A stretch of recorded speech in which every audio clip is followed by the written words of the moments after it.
Good morning guys. So dito kami nag-stay sa Sagada. Yan. 7 days. Homestay. Yan. Lamig dito guys. Hindi uso ang electric fan. So ito yung loob.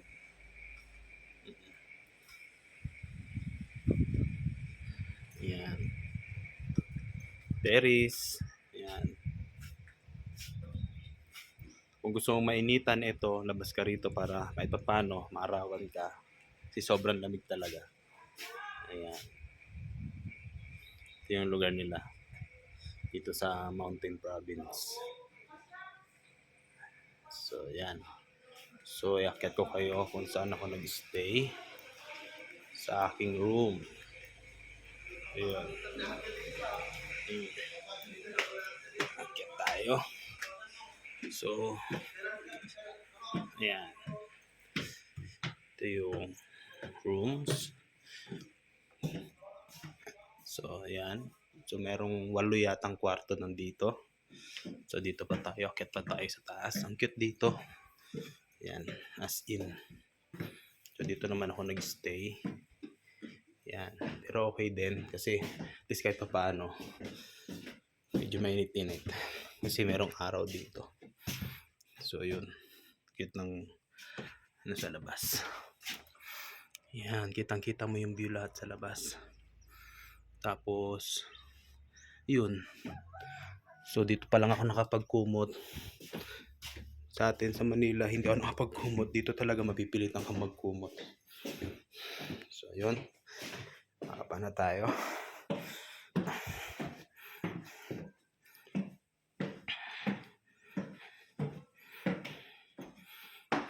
Ito pala yung espada sa baba.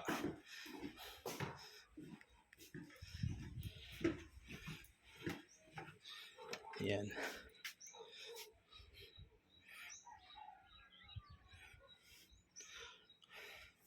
Kung mapapansin nyo guys, ayun o, may mga chiminea yung mga bahay. Tignan nyo. Ayan o. Ayan, dyan sila nagpapainit.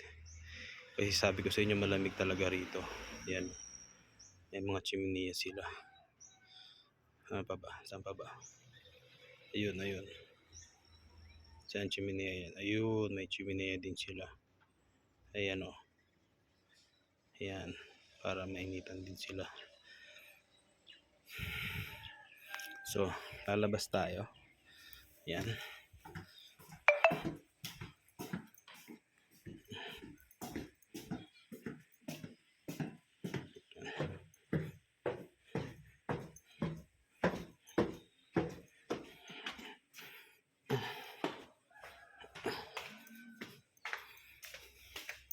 So, yun, bundok.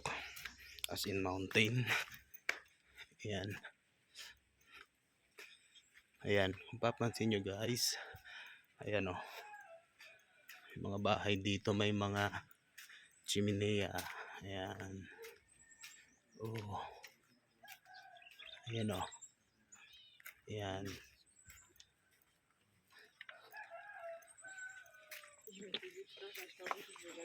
Ayun, pati yun o. May mga chiminea talaga bahay dito. Yan, kahit yung pinakamalit na bahay may chiminea pa rin. Ayan. Hindi uso dito ang aircon guys. Hindi rin uso electric fan. Ayan. Uso dito yan. Mga yan. Kasi malamig talaga. So yun lang guys. Bye bye.